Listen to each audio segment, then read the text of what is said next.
Estou mais aqui mais uma vez, agradecendo em primeiro lugar você, ouvinte, lá do outro lado, que vai ouvir essa mensagem.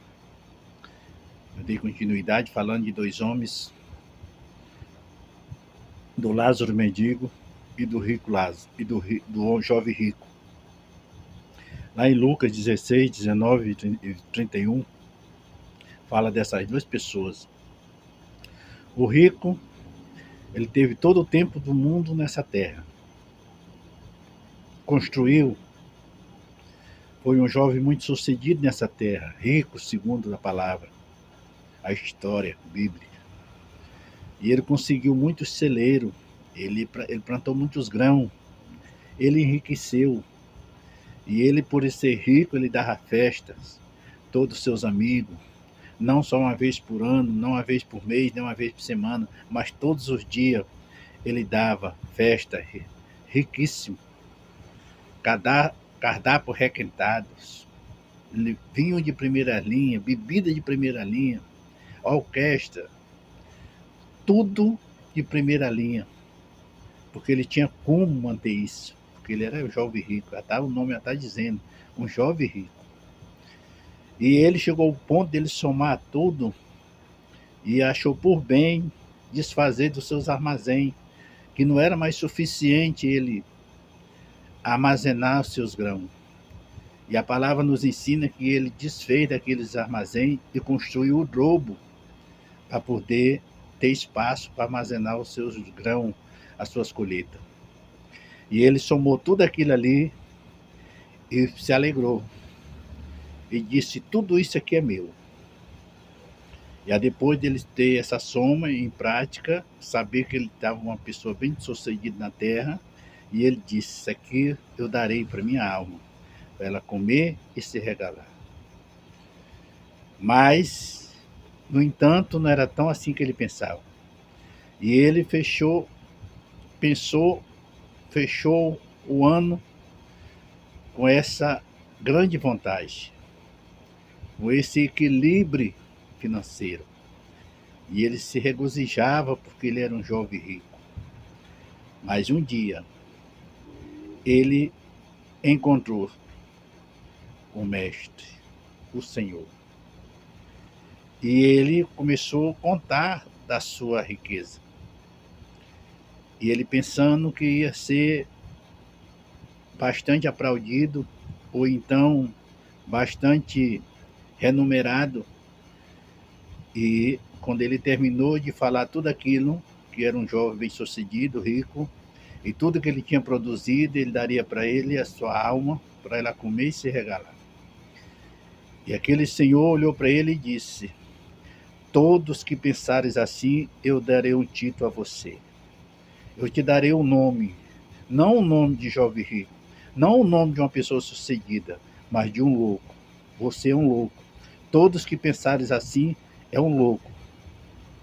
Porque você perdeu todo o tempo da sua vida pensando em coisas terrestres, pensando na sua riqueza, construindo os patrimônios, construindo os bens. Mas se hoje alguém pedires a tua alma, para quem tu tem e para quem será? E para a sorte daquele jovem, a morte teve que igualar os dois. Porque do outro lado da linha estava lá um homem chamado Lázaro Mendigo. E quando a morte veio, igualou os dois. A morte, ela foi súplica com aquele jovem. E ele teve que realmente se igualar junto com o jovem, com o mendigo. Um jovem que era rico, um mendigo Lázaro, que não tinha nada.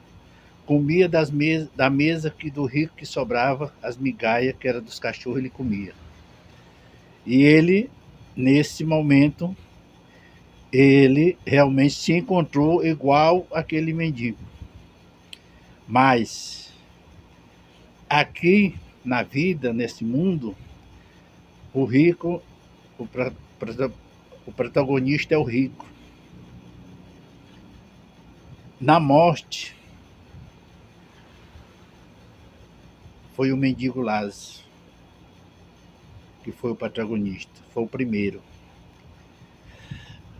Como não tinha nada, o nome já era mendigo, não tinha nada a perder, não tinha parente, chamava de mendigo, mendigo Lázaro, porque foi abandonado pela família na porta do asilo e, por final, doente, cheio de chaga. Ele comia as migalhas que caía da mesa do rico, que era a merenda dos cachorros, a comida dos cachorros, e o que sobrou para os cachorros era lamber suas chagas, porque o seu corpo cheirava mal. Então ele já foi abandonado na porta de um asilo, porque a família não queria mais ele conviver no meio da família. E assim foi a vida dele. Mas quando a morte iguala os dois, Lázaro vai primeiro. E quando ele morre, pega o corpo dele, cava, jogando num buraco. Mas os anjos do Senhor veio, pegou sua alma e leva agora para o seio de Abraão. E o jovem rico também.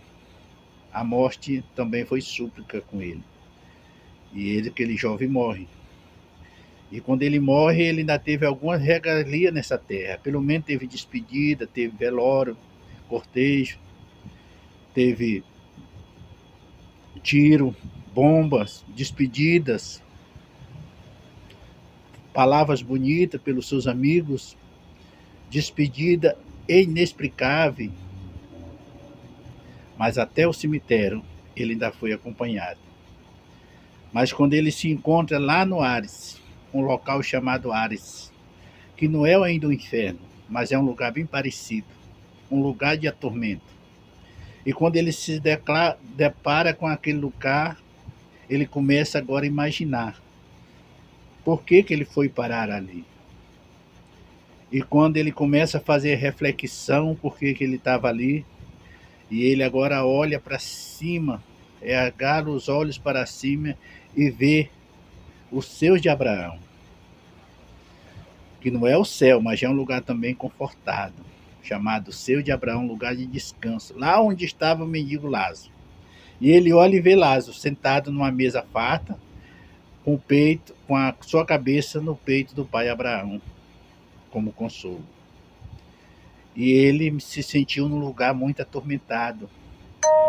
Ele se sentiu num local que ele nunca imaginava que ele chegaria naquele local, por ele ser tão rico nessa terra.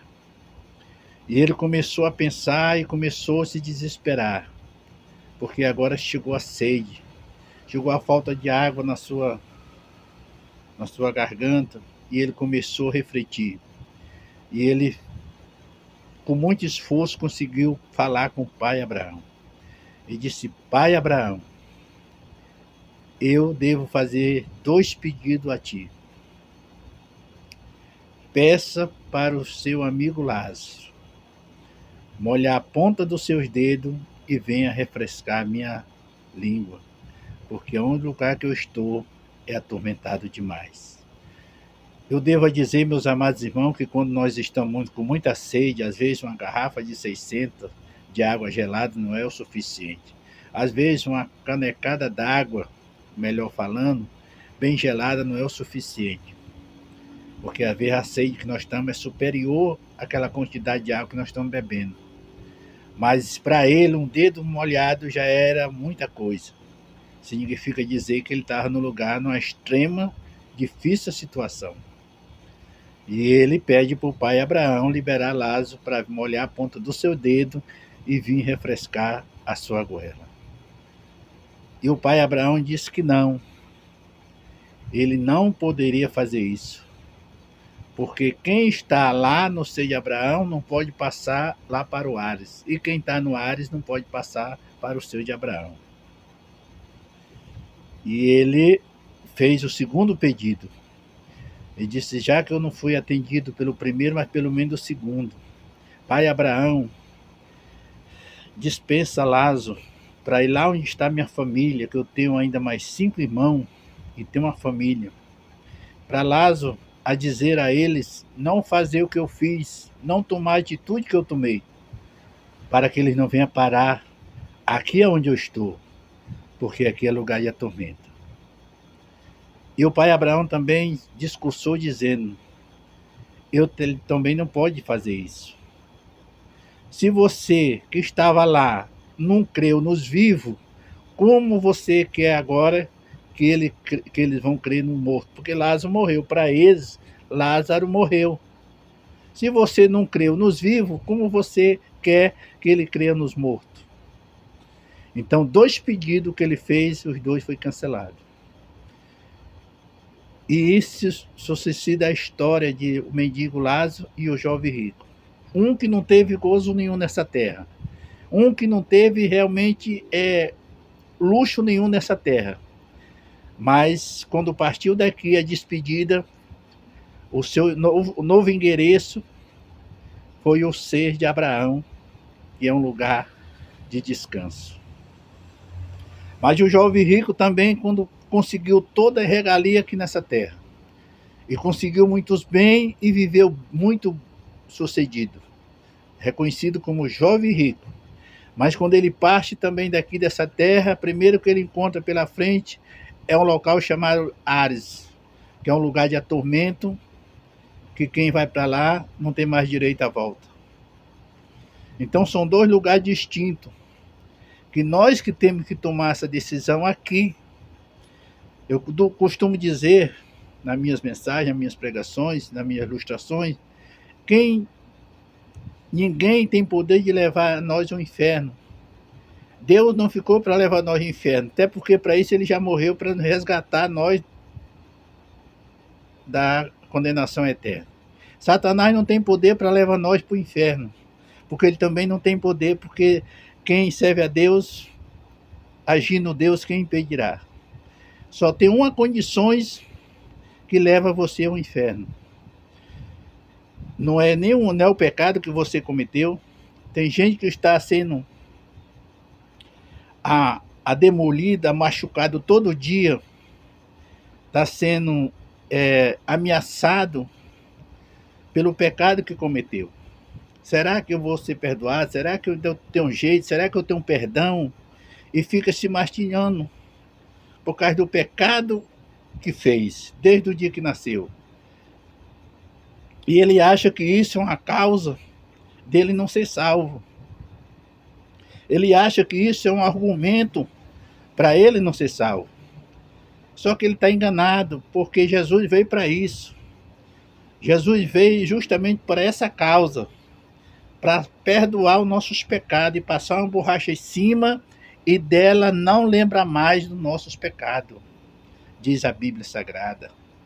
Deus apaga nossos pecados, Deus passa uma borracha em cima, como se um aluno, quando escreve uma letra errada no caderno, ele tem uma borracha para desfazer aquilo que ele fez errado. O pecado é isso. O pecado veio para ser desfeito pelo poder do nosso Deus, pela graça e o amor de Deus que é tão infinito com nós, que chegou ao ponto dele olhar dos céus e a terra, não viu um justo sequer, e disse: nós não podemos ser infiel. Eu vou, pela essa humanidade, eu morro por ela. E a Bíblia diz, lá em João 16, que Deus amou o mundo de uma tal forma, de uma tal maneira, que deu seu Filho único gênio, para que todo aquele que nele crê não pereça, mas tenha vida eterna.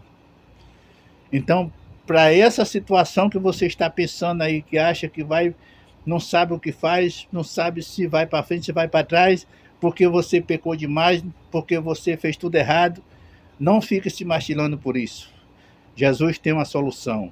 Jesus veio para te perdoar. Recorra a Ele. Ele é o nosso advogado fiel. A palavra de Deus nos ensina no livro de Marcos, que diz que não há pecado que Deus não perdoa, a não ser o de blasfema contra o Espírito Santo de Deus, ou então aquele que você não libera perdão. Porque quando você não libera perdão, você também não terá perdão. A palavra de Deus já deixa bem claro, nos ensina dessa forma. Se quer ser perdoado, que libera o perdão. Porque aquele que liberar perdão também será perdoado pelo meu Pai que está no céu. Mas aquele que não fizer isso também não terá o perdão pelo nosso Pai Todo-Poderoso. Então são 2 condições de pecado que Deus não perdoa. É a blasfêmia contra o Espírito Santo e é você não liberar o perdão contra o seu próximo. Porque se você não libera perdão, você também não deve ser perdoado. Essas são as duas condições até onde eu conheço biblicamente. Mas o resto, tudo Deus perdoa. E até porque uma certa vez, um apóstolo, Pedro, perguntou para Deus: Senhor, é verdade que o Senhor perdoa só 7 vezes? Ele disse: não, Pedro, te informaram errado. Porque não é só 7 vezes, mas 70 vezes 7. E às vezes até mais. Porque todo dia nós pecamos. Todo dia nós falhamos diante de Deus. Mas nós temos que recorrer. É o nosso advogado fiel. Então, esse é a nossa condições de mensageiro na terra, de cumprir com o ídolo de Jesus na terra, pregar o evangelho incessantemente, mas um evangelho que salva, um evangelho que liberta, um evangelho que leva você com seu passaporte carimbado para entrar nas mansões celestiais. João 14 não deixa barato quando ele diz: se eu for, não se turbe o vosso coração, creis em Deus, creis também em mim. Na casa de meu pai há muitas moradas. Se não fosse assim, eu nem teria dito: vou preparar lugar. E se eu for preparar, voltarei outra vez e vos levarei para mim mesmo, para que aonde eu esteja, estejais vós também. Esse lugar já está à guarda de cada um de nós. Essas mansões já estão aguardando a nossa chegada no portal eterno. Essas mansões já estão lá, tudo reservado no nosso país de origem, chamado Deus Conforto Celestial. Mas para chegar lá, nós temos que renunciar essa regalia aqui dessa terra. Eu não costumo dizer que riqueza impede você ser salvo. Não. Até porque eu conheço alguns patriarcas do passado que também foram ricos. Que nem no caso Abraão, que nem no caso Jó, e outros, Salomão, Davi, e outros patriarcas que também adquiriram muitas fortunas nessa terra como reinado, e nada impediu deles servir a Deus e adorar o Senhor e botar o Senhor como exclusivo Deus acima de todas as coisas. Só tem uma coisa que você não pode fazer, é botar a tua riqueza, o teu progresso acima de Deus. Coloque sempre Deus. Se você está tendo aquilo, agradeça a Deus todo dia. É o motivo de você ser grato a Deus, porque Ele está abrindo as portas para você. E isso aí é portas abertas, não é essa porqueira que a gente vê hoje agora pregando aí, não. Alguém falando aí, intimando as pessoas, mentindo para as pessoas. Vende o teu carro que é um Fuscazinha, vende ele que amanhã Deus vai te dar um novo. Mentiroso. Qual é a tua casa? Uma casinha de madeira, vende ela, sacrifica ela que amanhã Deus vai te dar uma mansão. Mentiroso, a Bíblia não fala isso. Você é um lobo, você é um devorador. A Bíblia não fala isso. A Bíblia fala que nós podemos ser uma pessoa muito abençoada por Deus, mas é depois de nós ser qualificado por Deus. Aí Deus permite essas coisas na nossa vida para nós tomar de conta, nada é nosso. Porque nada nós temos. Às vezes Deus dá condições para nós tomar de conta.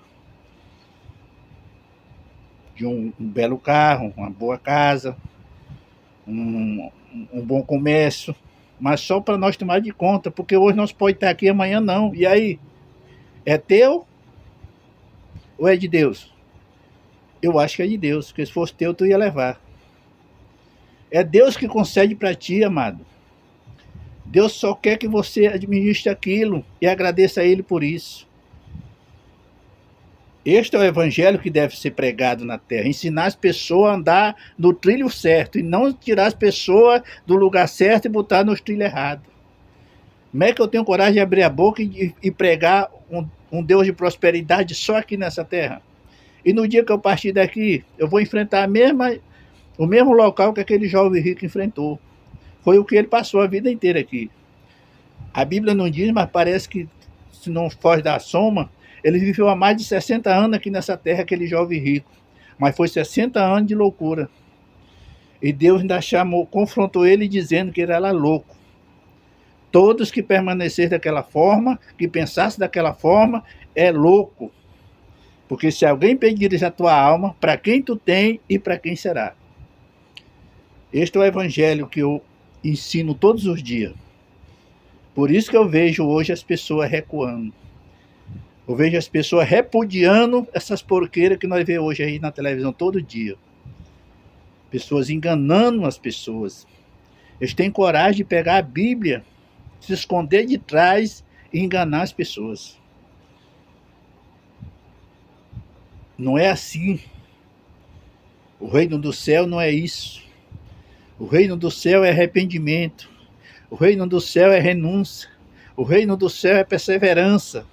O reino do céu é estar atento.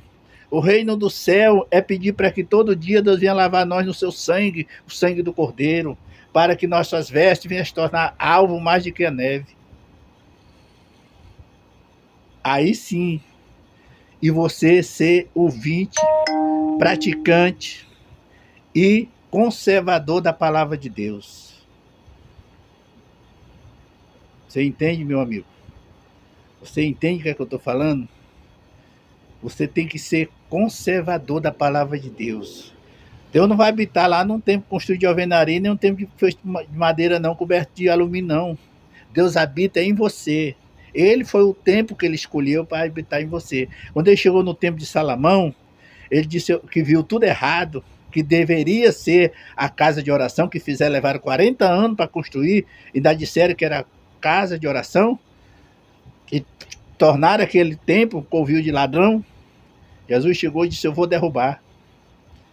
E eles, os religiosos, correram para cima de Jesus, que ele não podia fazer aquilo, derrubar um templo que custaram 40 anos para construir. Jesus disse: eu derrubo e construo um templo para mim em 3 dias. Porque o templo que Deus precisa é o meu e o seu coração para ele habitar. Onde você armazena a palavra de Deus. E lá, quando você armazena a palavra de Deus e guarda e pratica, dela você será bendito, tanto na cidade como no campo. E as bênçãos do Senhor vão ter que porfiar, disputar quem vai chegar primeiro em ti. Essa é a palavra de Deus que nós temos que ensinar. As pessoas ser prósperas dessa forma, e não mentindo, e não trapeando as pessoas. Você pode até fazer isso. Se hoje eu visse, e eu soubesse, que as pessoas que estão aí, se regozijando, tendo o luxo de andar em carro de 1,5 milhão de reais, várias mansões em frente à praia, de frente para o mar, por sei quantas fazendas, sei quantas mil cabeças de gado, mas se eu soubesse que ele fizesse isso, adquirisse isso com os 10% que a Bíblia ensina, eu não seria nem um louco para estar contra essas pessoas. Porque eu sei que ele estava certo, porque ele está adquirindo isso com os 10%, e 10% é a medida, é a soma certa de Deus, é a porcentagem certa de Deus, não é 9 nem é 11, é 10. Só que eles não fazem isso. Eles mentem para as pessoas, eles iludem as pessoas ao erro. Se for possível, eles tiram até do pão da boca das crianças para poder se dar bem lá na frente. E olha, Jesus tem um carinho muito grande pelas crianças. Vocês sabiam disso? Certa vez os discípulos perguntaram: Senhor, os fariseus, saduceus e religiosos, os mesmos de hoje, Senhor, quem é o maior no reino do céu? Ele pegou uma criança, botou do lado dele e disse: aquele que não se tornar igual a essa criança, de modo algum, herdará o reino do céu. Deus ama as crianças, então não deixe as crianças sem o pão, deixe de estar mentindo, deixe de estar iludindo as pessoas. Vocês são lobos, salteadores. Tem cabo aí que tem armazenando milhões e milhões. Só vou te dizer uma coisa: se tu bater as botas hoje, tu vai ter problema. Primeiro que tu não vai para o céu. Não é eu que estou te julgando. Mas, segundo, biblicamente não. Porque você já gozou a sua herança aqui na terra. Uma coisa, eu só te digo isso: o que você tinha de conseguir, você já conseguiu aqui na terra, mas não produziu lá para o céu. Você não se esforçou nem um minuto para morar no céu. Você adquiriu seus bens aqui na terra. E aqui tudo vai ficar, diz a Bíblia. Nada podemos levar daqui. Porque a palavra de Deus nos ensina no livro de Marcos, que diz que são duas coisas distintas. O que vai ficar na terra? O que é baseado em madeira, palha e fenda. Que depois de queimado não se fica nada. E o que vai para o céu é baseado em ouro, prata e diamante, que são coisas permanentes. Veja a diferença? Então você tem, amado, que produzir essas coisas. Se você quer levar coisa boa para o céu, baseado em ouro, prata e diamante. Mas o que vai ficar na terra é baseado em madeira, capim e fenda. Depois de queimado, fica só a cinza. E aí, o que é que você vai levar? Então, seja sábio. Renuncie isso que você está fazendo hoje. Isso é vergonhoso. Por isso que os discípulos perguntaram se todos herdarão o reino do céu. E Jesus disse, nem todos. Nem todos que dizem Senhor, Senhor entrarão no reino do céu. Ele disse, muito naquele dia serão decepcionados. Que os últimos serão os primeiros serão... O primeiro será os últimos serão os primeiros. Nem todos que dizem Senhor, Senhor, significa dizer que ele herdar no reino do céu. Porque são esses lobos devoradores, mentirosos. E a palavra deixa bem claro, nem um mentiroso herdará o reino do céu. Eles estão mentindo para você. Eles estão iludindo você. Você entende isso? Estou te dando um aviso, amado. Estou te dando um aviso. Se conversa daquelas sempre roupas de sempre, o calçado sempre aqueles de sempre. Isso não é vergonhoso, não. É melhor eu vestir sempre as mesmas roupas e ser humilde e entrar no céu de que eu estar luxuando tantas coisas, experimentando tanto luxo